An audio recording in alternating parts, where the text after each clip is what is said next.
Ces images encore proches appartiennent à l'année passée. 1963 aura avant tout été marqué par l'écho des 3 coups de feu tirés d'une fenêtre de Dallas. Instinctivement, chacun s'est senti concerné par l'assassinat du président Kennedy, mêlé à la douleur d'une famille frappée au cœur. Au cimetière d'Arlington, la présence des plus hauts représentants de 50 nations a traduit cette émotion générale et souligné l'importance de la charge qui incombait désormais au nouveau président Lyndon Johnson.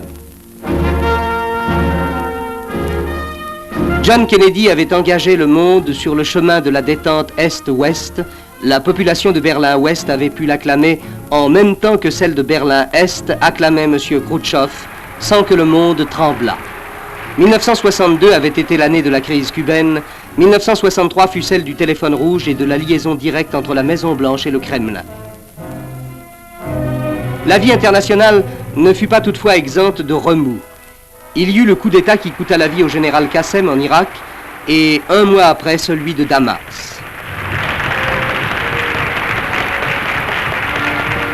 Mais dans l'écho de cette effervescence du Moyen-Orient, on vit l'Afrique prendre pour la première fois à Addis-Abeba conscience de son unité. Et les coups de feu échangés aux confins sahariens entre l'Algérie et le Maroc n'eurent pas les conséquences désastreuses qu'on avait pu craindre. À Bamako, les frères devenus ennemis pour un différend de frontières se retrouvèrent.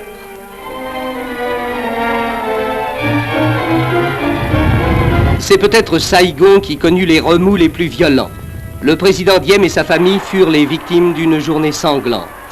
Dans un climat de nouvelle liberté, les belles Saïgonaises retrouvèrent les joies du twist à en perdre le souffle. À dire vrai, on parla beaucoup en 1963 de la pluie et du beau temps, ou plus exactement du mauvais temps. Montmartre, devenu station de sport d'hiver, les canaux gelés, où des centaines de péniches restèrent bloquées avec leur chargement de charbon, alimentèrent bien des conversations. N'alla-t-on pas jusqu'à signaler en Île-de-France le retour des loups, qui se révélèrent être en définitive de braves chiens-loups? On vit la mer du Nord transformée en banquise. Et ne s'amusa-t-on pas à organiser en Hollande des rallyes automobiles sur le Zuiderzee gelé? Le monde entier grelotta. Le froid battit partout des records. Du Japon, où l'on n'arrivait pas à se débarrasser des tonnes de neige amoncelées en dépit de trains spécialement frétés à cet usage, aux chutes du Niagara, soudain presque immobilisé dans un rêve de glace du plus bel effet. À quelque chose, malheur est bon. La mode en profita pour réinventer les bottes et des bataillons d'élégantes égoutières allèrent porter à Londres le nouveau caprice de Paris. On ne voulut pas être en reste outre-Manche et les troupeaux de moutons y gagnèrent une élégance nouvelle.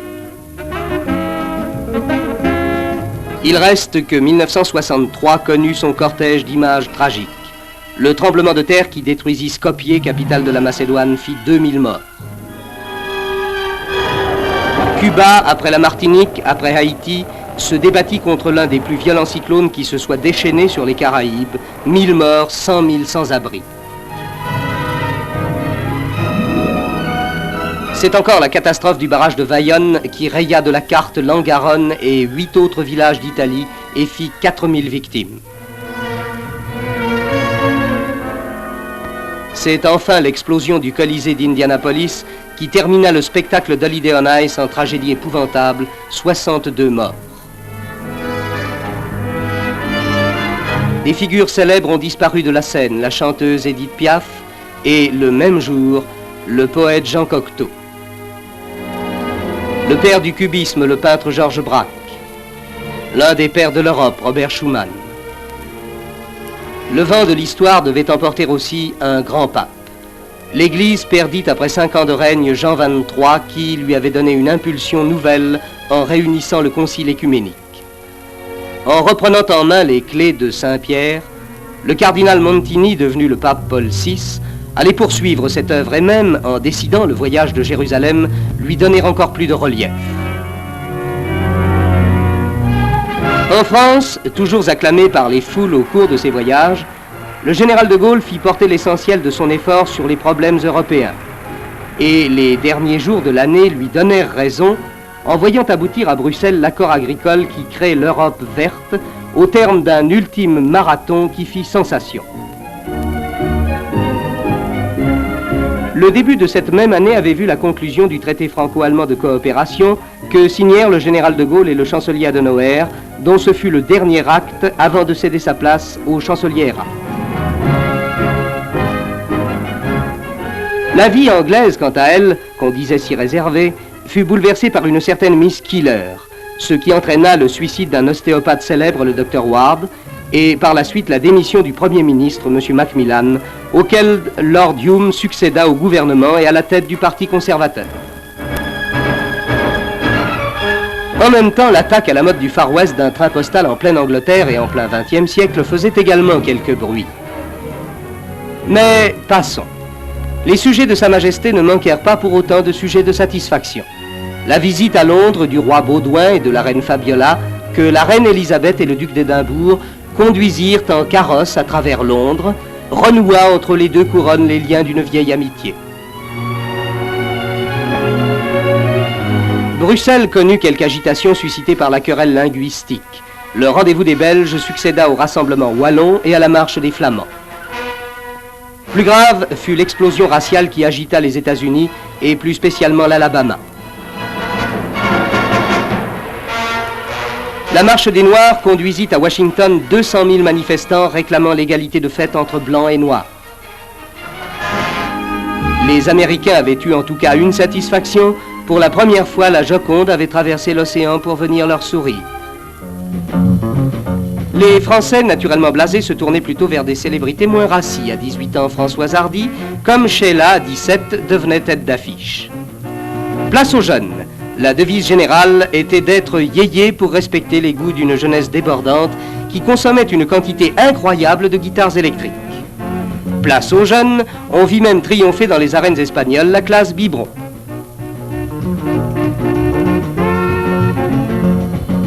Même le domaine des fusées ne put échapper à la soif de s'affirmer de centaines de Werner von Braun en herbe. À 15 ans, Christine Caron s'offrit 2 records de natation. Auprès d'elle, Michel Jazzy faisait figure de vieux. Il battit néanmoins dans l'année les records du 1500 mètres et du 2 miles. L'avenir était aux jeunes, et l'Amérique se mit à faire électroniquement le compte de la jeunesse dès la naissance. Un progrès entraînant l'autre, la roue sur laquelle nous avons vécu quelques siècles commença, même sur les machines agricoles, à céder la place au coussin d'air. Elle gagna pourtant un autre titre de noblesse dans les usines japonaises au profit de la productivité. Le bœuf céda la place au pétrole, qui abonde comme on sait. On réussit à en tirer un beefsteak au goût de fromage aigre, et la production du poulet atteignit aux États-Unis son plus haut degré de rendement. On mangerait donc encore demain. Irait-on dans la Lune? La conquête de l'espace aura un peu marqué le pas malgré les 22 tours de terre de Gordon Cooper et malgré l'accession au titre envié de cosmonaute de la première femme, Valentina Tereshkova. Mais les fusées continuent de monter normalement vers les étoiles et on n'attendra plus bien longtemps le moment de voguer vers d'autres mondes. Attendons ce que nous réserve 1964.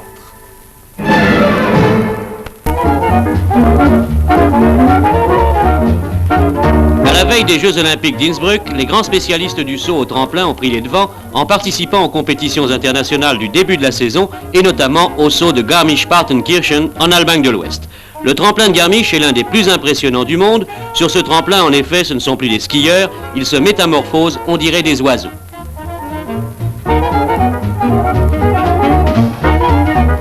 Des oiseaux qui perdent parfois leurs ailes en cours de route, triste retour à la réalité pour ceux qui croyaient déjà avoir vaincu l'espace. Mais peu importe, pour les autres, les réussites sont triomphales. C'est le cas des Finlandais Kankkonen et Halonen qui sont vraiment les maîtres de la spécialité.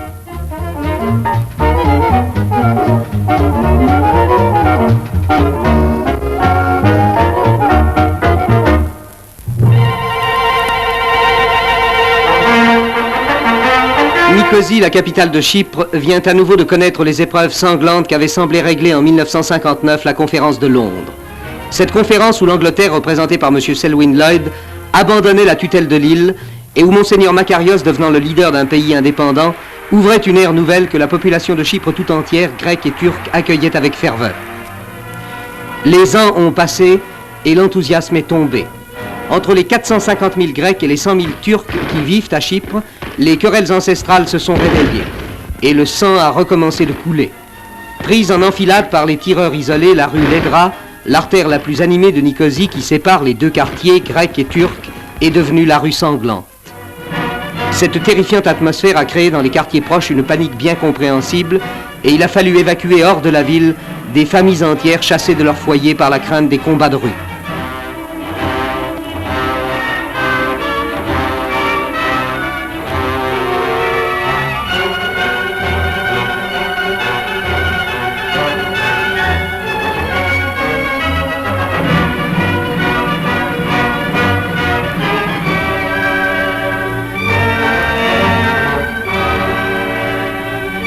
Quant à la minorité turque, elle s'est barricadée dans le quartier où elle vit rassemblée, gardée à chaque coin de rue par des barricades de fortune, occupées par des volontaires à la détente facile.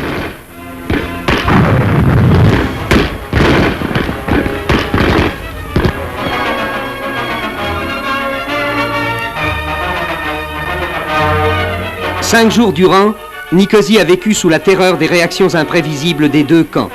Le cessez-le-feu décidé d'un commun accord sur l'intervention du représentant de l'Angleterre, M. Duncan Sandys, et la remise au général Young du commandement des troupes anglo-gréco-turques stationnées dans l'île ont ramené le calme pour un temps.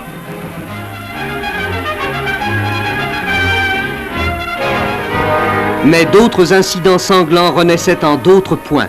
Le monastère grec de Galactoforouza avait été attaqué par un commando de cypriotes turcs et l'on n'y retrouvait que des cadavres. La trêve mal respectée avait des fissures où la violence de part et d'autre se donnait encore libre cours. Et la liste des morts n'est sans doute, hélas, pas définitive.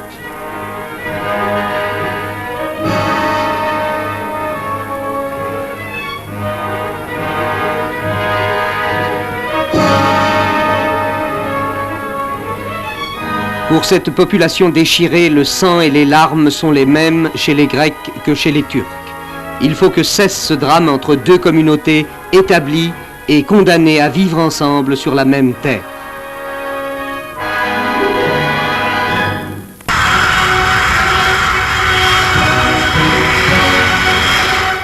Lorsque, sur l'aéroport d'Amman où l'attendait le roi Hussein, la silhouette blanche de Paul VI se dessina à la porte de l'avion, le monde entier put se dire que commençait une aventure aux résonances infinies. En effet, jamais aucun pape depuis Saint-Pierre ne s'est rendu sur cette terre où le Christ naquit, vécut et mourut. Dans son geste, Paul VI avait enfermé un sens de portée incalculable, la main tendue aux églises séparées et l'assurance que le sens écuménique de l'Église était sa première préoccupation. Sur la route d'Amman à Jérusalem en pays jordanien, le Saint-Père voulut faire sa première halte au pont du Jourdain, à l'endroit où, selon la tradition, Jésus reçut le baptême des mains de Jean-Baptiste. Ainsi se marquait dès la première heure l'esprit dans lequel le Saint-Père accomplissait son voyage. Il retrouvait les pas du Christ.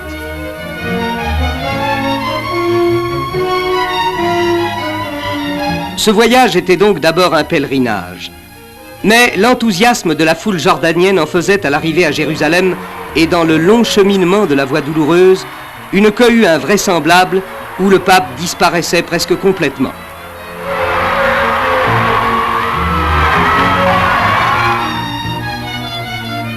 Dans la nuit maintenant complète, devant la basilique du Saint-Sépulcre, le Saint-Père célébra sa première messe en terre sainte avant d'aller se recueillir dans la crypte où fut enseveli le corps du Christ et où l'on voit toujours la pierre du tombeau.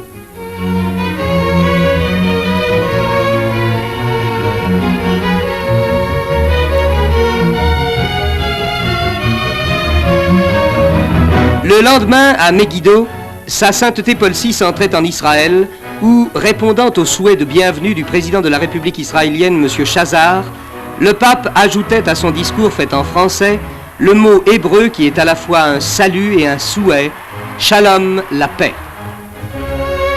Nazareth, où le Christ vécut son enfance, où il fut ouvrier charpentier, attendait le pape avec fièvre.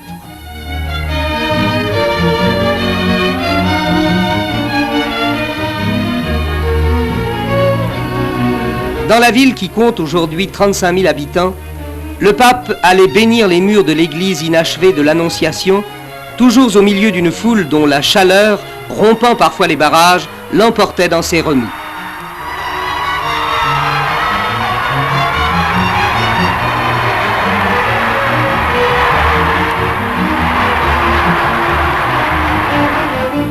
Le voyage continuait vers la montagne sainte du Tabor. Une basilique marque l'endroit où Jésus apparut à 3 de ses disciples dans la gloire et la lumière de sa transfiguration divine. Par un chemin semé de roses, le pape s'en est allé méditer sur ces lieux sacrés où commença la grande aventure apostolique par les mots dits à Pierre « Vous serez pêcheurs d'hommes ».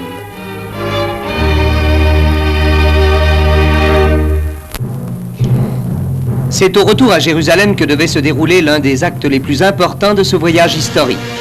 Paul VI rencontrait Athénagoras Ier, patriarche de Constantinople et premier pontife des églises orthodoxes séparées de Rome depuis 10 siècles. Rencontre pleine d'espoir dont le sens se dégage peut-être plus entier au tout premier berceau du christianisme, à Bethléem, qui, au-dessus des frontières de Barbelé, a fait voler les colons.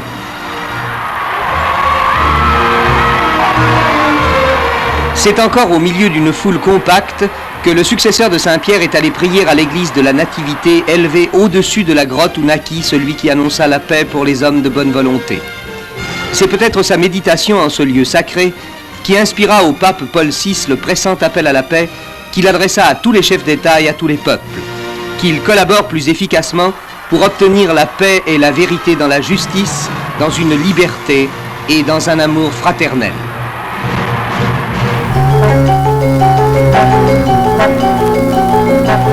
Pour la 8e fois, une fusée américaine Delta a placé sur orbite un satellite Tyros, un de ces satellites météorologiques équipés de caméras pour enregistrer l'image des nuages et la retransmettre aux stations terrestres. Mais c'est la première fois que la France, avec le Centre d'études et télécommunications de Lannion, participe à cette nouvelle technique de la prévision du temps. La station de Lannion compte désormais parmi les 55 stations équipées pour recevoir les photos prises à 1500 km d'altitude par Tyros 8 qu'une antenne guette dans le ciel. Dans sa course autour de la Terre qui lui permet de balayer toute la surface du globe, le satellite passe plusieurs fois dans la zone de visibilité de Lannion. Et lors de ses passages dans cette zone, les photos qu'il prend peuvent être captées par le centre français. Sur ordre de la Terre, l'antenne spéciale reçoit les signaux émis par Tyros et ces signaux sont alors transformés en photographie par un système analogue au traditionnel bélinographe.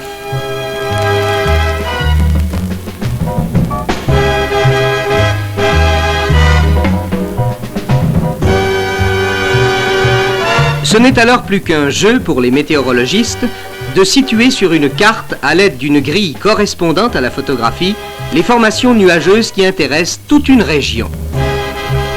Ici, par exemple, celle qui va du golfe de Gascogne au Maroc. Ainsi pourra-t-on procéder de proche en proche et de station en station et finalement obtenir la carte complète des nuages qui entourent le globe. Pour une région donnée, comme ici la péninsule ibérique, des enregistrements successifs permettront de connaître l'évolution des masses nuageuses et du même coup d'en déduire la prévision du temps. Les précédents Tyros ont déjà permis de repérer de terribles cyclones et d'avertir la population 24 heures avant leur manifestation. Avec Tyros 8, la météo dispose aujourd'hui d'une arme encore plus perfectionnée.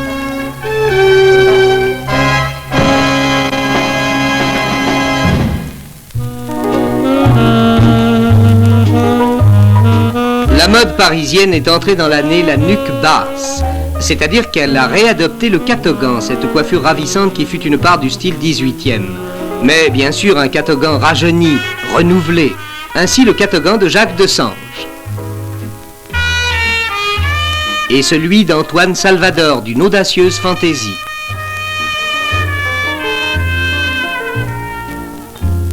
Celui de Pierre Charby, classique dans sa jeunesse d'expression.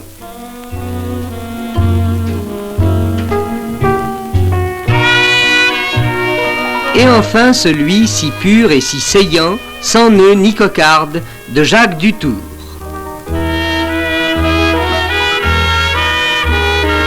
Le joli retour du catogan.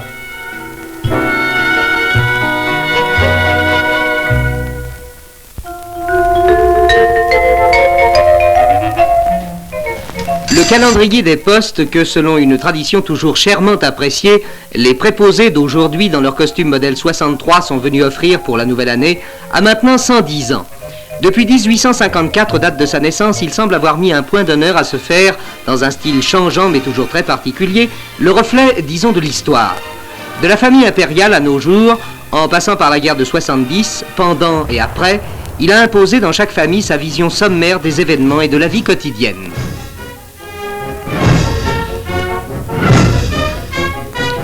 Avec les tramways à chevaux des Champs-Élysées et le lac idyllique du Bois de Boulogne, c'est la vie sans souci de la fin du siècle dernier, le temps des rendez-vous à la cascade, de beaux messieurs moustachus à cheval et de jolies femmes en calèche.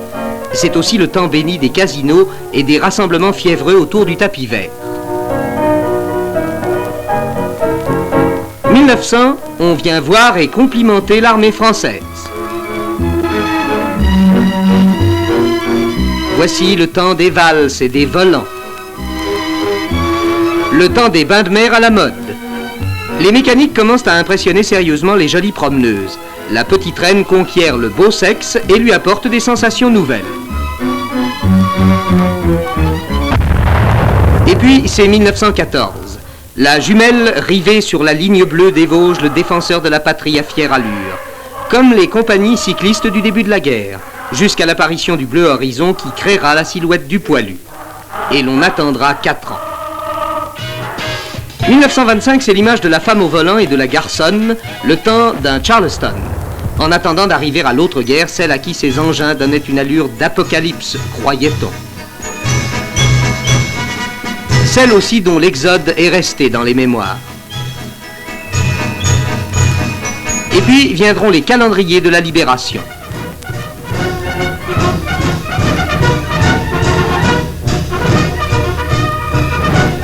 Aujourd'hui, le calendrier qui tire à 15 millions d'exemplaires semble faire quelques concessions au style américain, affaire d'époque. Depuis 110 ans, il fait ce qu'il peut pour suivre son temps, ce brave calendrier.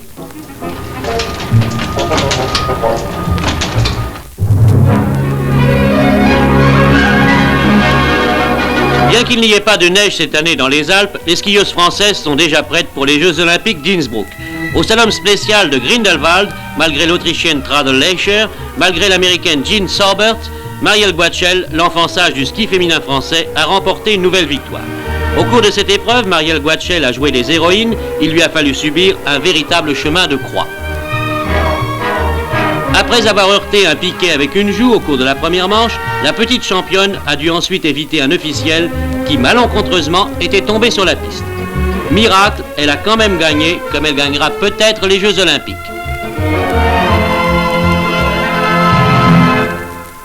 Aux courses du Loberraun à Wengen, l'Autrichien Egon Zimmermann et l'Allemand Ludwig Schleitner se sont partagés les lauriers. La victoire de Leitner, que l'on voit ici dans le slalom spécial, est tirée par les cheveux. Aussi bien son sourire après l'arrivée est un peu crispé parce qu'il doit sa victoire à la disqualification douteuse, disons-le, du Français Guy Périlla. Les juges ont dit Périlla a manqué une porte. Ont-ils raison? Regardez bien.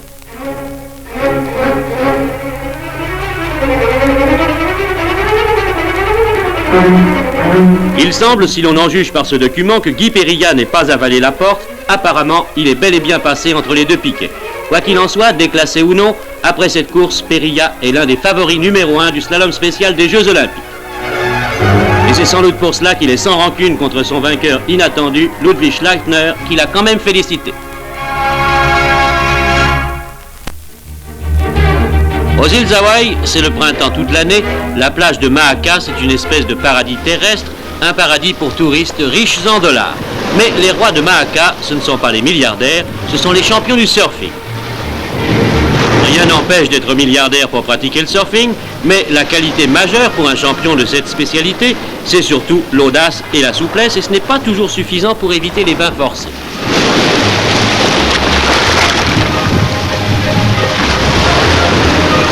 Quoi qu'il en soit, faire du surfing en plein hiver comme ces Hawaïens, c'est un luxe qui fait rêver tout le monde. Eh bien, regardons et rêvons.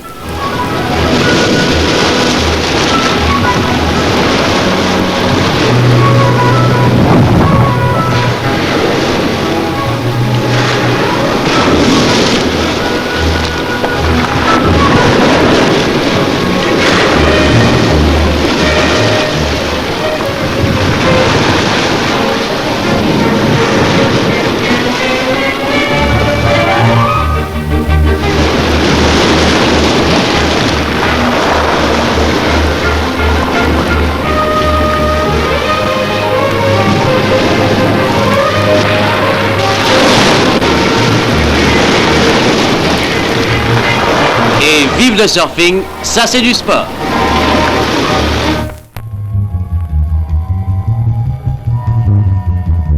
Au Havre, le paquebot France est entré en cale sèche pour subir une petite opération qui doit en faire le plus stable des transatlantiques. À la place des 2 hélices latérales à 4 pales, il sera doté de 2 nouvelles hélices à 5 pales, énormes fleurs d'acier de 27 tonnes chacune.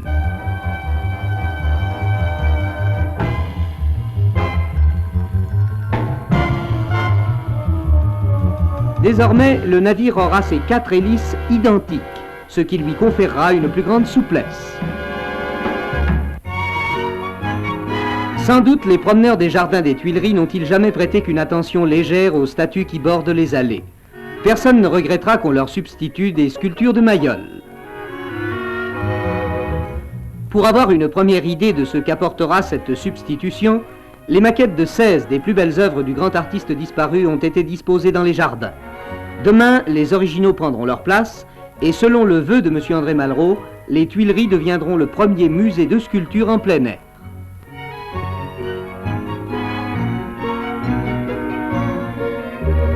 Les 3 nymphes au détour d'une pelouse, n'est-ce pas un beau cadeau fait à Paris?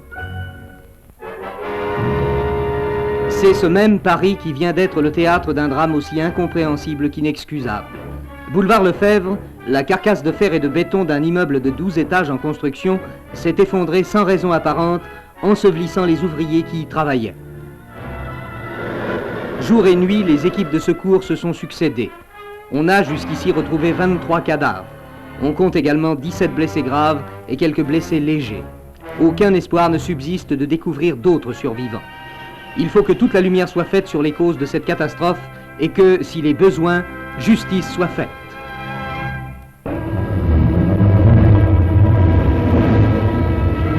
Une crise extrêmement grave oppose l'État de Panama aux États-Unis, gardien et locataire de la zone du canal des 2 océans. Il a suffi d'un incident pour mettre le feu aux poudres et faire éclater la tension latente entretenue par le désir panaméen de voir modifier le traité de 1903 qui fait du canal un monopole américain. La population s'est soudain révoltée contre les détails irritants d'une occupation consacrée sans doute par des traités, mais qui tient mal compte des intérêts panaméens. Des manifestations se sont déroulées en divers points de la zone du canal.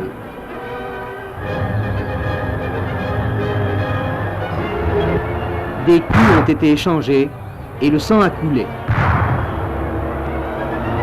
Une trentaine de morts du côté panaméen, 4 du côté américain ont rendu la crise inéluctable.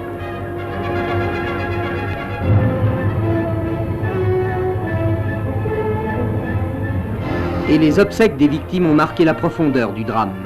L'unanimité du peuple a approuvé la rupture des relations diplomatiques avec les États-Unis et le problème est d'autant moins facile à résoudre que l'approche des élections dans les 2 pays ne peut que durcir les positions.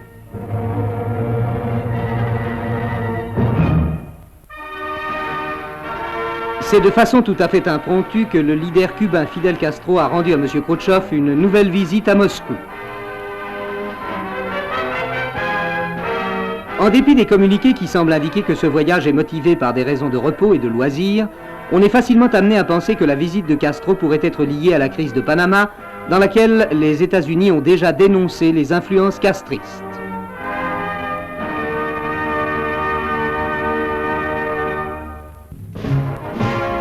Une révolution vient de bouleverser le tout jeune État de Zanzibar qui n'accéda à l'indépendance que le 10 décembre dernier. Un ex-policier originaire du Kenya, John Okello, a renversé le gouvernement, s'est proclamé maréchal et a pris le pouvoir au nom de l'opposition africaine.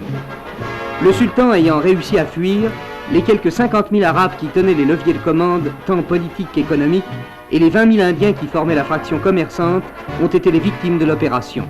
On les a rassemblés dans des camps, mais on parle aussi de plusieurs milliers de morts. Le spectacle des hôpitaux de fortune où les services de santé sont restés sur place, malgré l'évacuation des Anglais, démontre le caractère sanglant de cette révolution. C'est ainsi que l'île de la Girofle est devenue la République populaire de Zanzibar.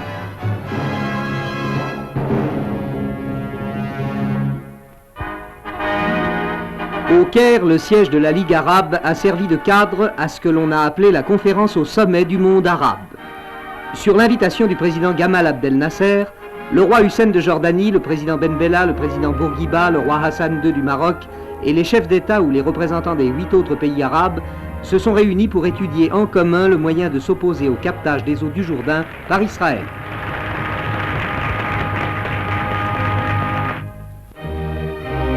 La France et le Canada vont organiser des consultations politiques régulières.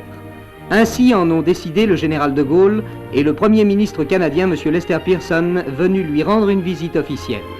Une soirée de gala à l'Élysée a marqué ce voyage dont l'importance, tant à l'égard des relations franco-américaines que de l'avenir de la communauté atlantique, ne peut être discutée. Il se peut d'ailleurs que, de son côté, le général de Gaulle se rende bientôt au Canada.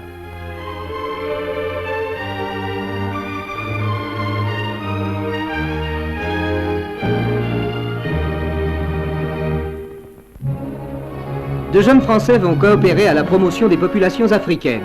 M. Triboulet, ministre délégué chargé de la coopération, a présenté au Premier ministre, M. Georges Pompidou, le premier groupe des volontaires du progrès. 13 jeunes gens qui ont décidé de mettre durant 2 ans leurs compétences professionnelles au service de la modernisation rurale d'une nation d'Afrique francophone.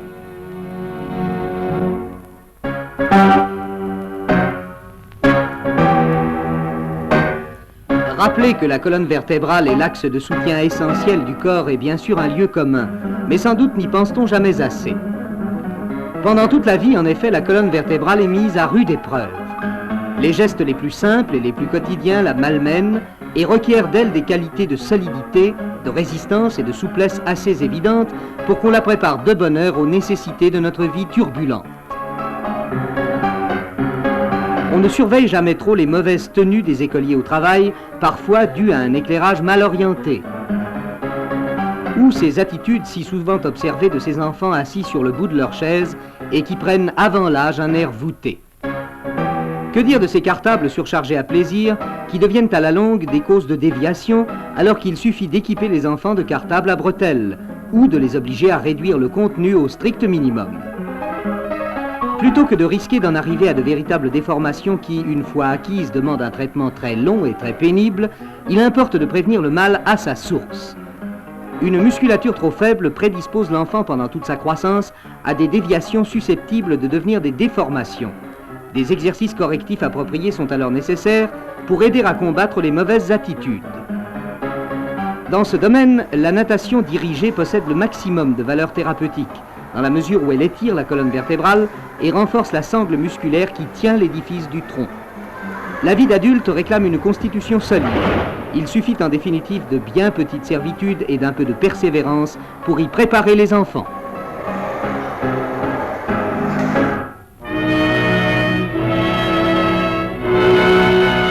À Grenoble, les Allemands de l'Ouest, Marika Kilius et Hans-Jürgen Baumler, qui sont depuis de nombreuses années déjà les enfants chéris de la gloire, ont enlevé sans difficulté le titre de champion d'Europe de leur spécialité. Ils sont inimitables, aucun couple de patineurs n'atteint une telle perfection. Mais, car il y a un mais, Marika et Hans sont au bord du divorce. En tout bien tout honneur puisqu'ils ne sont pas mariés.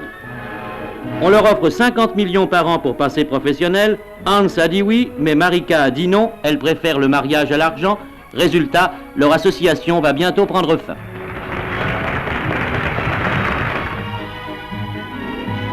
Alain Calmat, lui aussi, au fait de la gloire, va décevoir tous ses admirateurs. Dans 1 an, on ne le reverra plus sur une patinoire. Il a l'intention, en effet, de troquer ses patins à glace contre la blouse blanche du médecin. Alors, regardons-le et admirons pour l'une des dernières fois l'un des plus grands patineurs de tous les temps.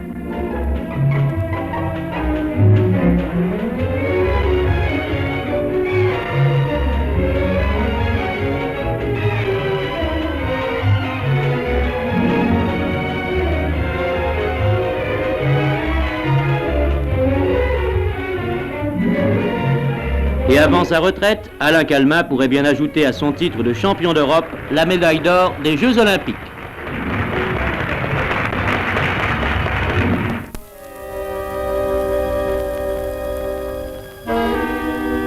Paris, qui, comme on sait, aime à être étonné, va faire la connaissance d'inquiétants coléoptères. Ce sont les dernières créations d'un jeune peintre célèbre passé à la sculpture. Bernard Buffet, car c'est de lui qu'il s'agit, est venu avec sa femme, Annabelle, installer son muséum, autrement dit sa collection d'insectes de 2 mètres de haut, fruit de 8 mois de travail et résultat d'une vieille passion pour l'histoire naturelle. L'occasion ne manquera pas de rêver devant ces créatures faites de fils de fer, de câbles électriques, de plâtre, de treillis métalliques et de bandes Velpo, mais dont la moindre vaut ses 6 millions de francs, anciens bien entendu.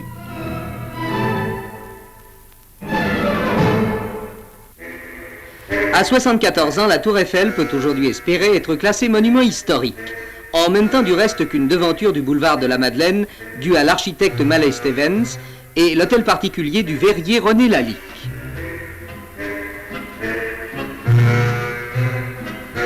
Le principe en a été admis par la Commission supérieure des monuments historiques, soucieuse de nous conserver intacts des monuments de notre époque.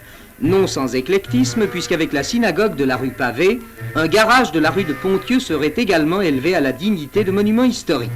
Un garage, voilà bien un de ces monuments de notre temps, celui-là étant l'œuvre des frères Perret. Mais ne devrait-on pas faire un pas de plus et penser aussi à sauver un des derniers becs de gaz ? Ne devrait-on pas aussi classer un de ces bistrots à grille qui finiront par disparaître ? Si l'on a fait un sort au moulin de la Galette qui vit passer tant de Meunier et tant de Mimi Pinson, ne devrait-on pas en faire un à cet édicule de Saint-Germain-des-Prés qui fut si intimement mêlé à la vie littéraire d'après-guerre, et faute d'avoir été classé, que deviendra cet éternel sauvé des eaux ? Même dans les grands magasins, l'arrivée à Paris du groupe des Beatles a déclenché un rush. On sait qu'en dehors de leur style vocal, les Beatles ont mis l'accent aussi sur l'originalité de leur coiffure. Et la perruque Beatles fait en ce moment les beaux jours d'une foule de copains qui ont de l'enthousiasme à revendre.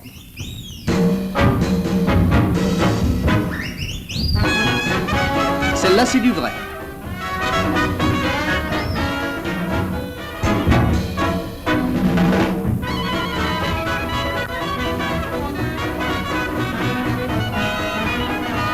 Il paraît qu'une telle perruque va à tout le monde. Il ne faut pas croire toutefois qu'elle donne de la voix, dispense du talent et assure la célébrité. Pas mal d'entre nous passeraient même ainsi coiffés pour de doux folâtres, mais on leur promet en tout cas un succès ébouriffant.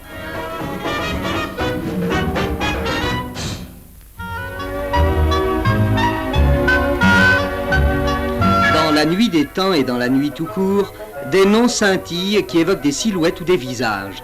Mais Max Linder, est-ce seulement le nom d'un cinéma ? On le retrouve aujourd'hui après un oubli de 40 ans. Grâce à l'amour de sa fille, Maud Linder, de nouvelles foules viennent remplacer les foules d'avant l'autre guerre pour voir ce personnage qui fut aux origines du cinéma le premier grand comique et la première grande vedette. Le cinéma avait 10 ans lorsqu'il débuta, mais rapidement son image emplit les salles et couvrit les murs de Paris. Sait-on qu'il fut à son époque la première vedette internationale ? Sait-on qu'il fut, de 1905 à 1925, l'auteur et l'acteur de plus de 600 films et qu'il toucha des cachets supérieurs à ceux de Liz Taylor et conquit un public plus grand que celui de Brigitte Bardot. Que reste-t-il de cette vie fulgurante ? Sa villa de la Varenne, toujours debout, mais tombée au rang de château de Belle au bois dormant.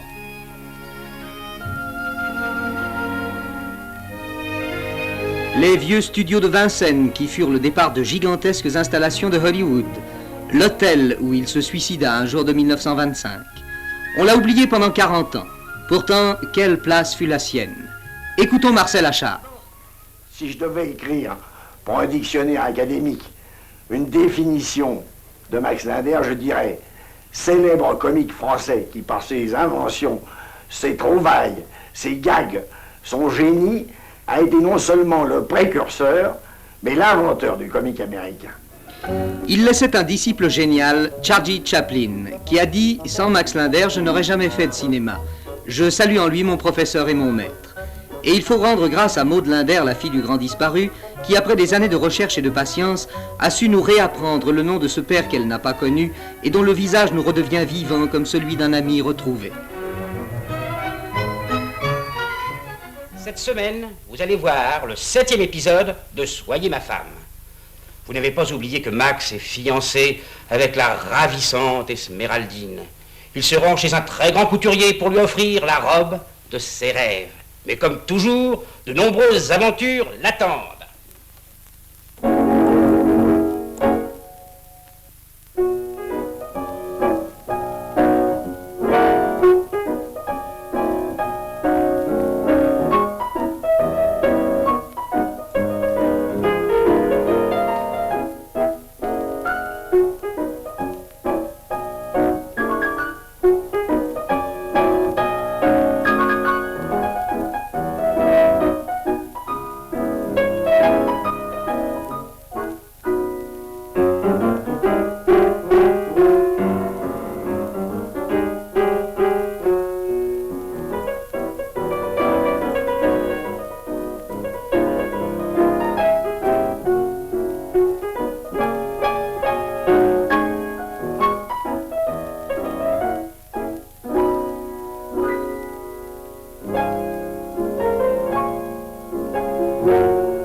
Le Grand Prix d'Amérique a fait vivre la France entière dans la fièvre durant les quelques minutes de la course. 5 milliards de paris, il est vrai, justifiaient cette effervescence.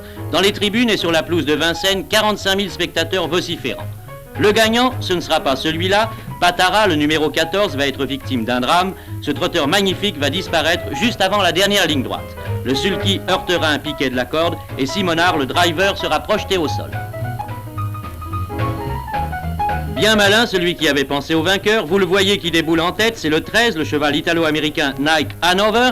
Il apporte une fortune sous ses sabots à ceux qui ont eu le flair de lui faire confiance. 13, 9, 12, un tiercé que les gagnants ne sont pas prêts d'oublier.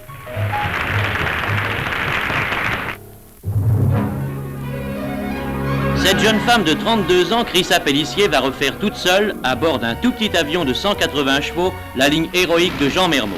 Partie d'histoire, en 40 heures de vol, elle veut atteindre Rio de Janeiro. 2 femmes seulement avant elle ont réalisé cet exploit, la néerlandaise John Batten en 1931 et Maryse Bastier en 1935. Depuis, ni homme, ni femme, personne n'a renouvelé cette performance. Voici son plan de vol, en tout 10 000 km, dont plus de 3 000 km au-dessus de l'Atlantique.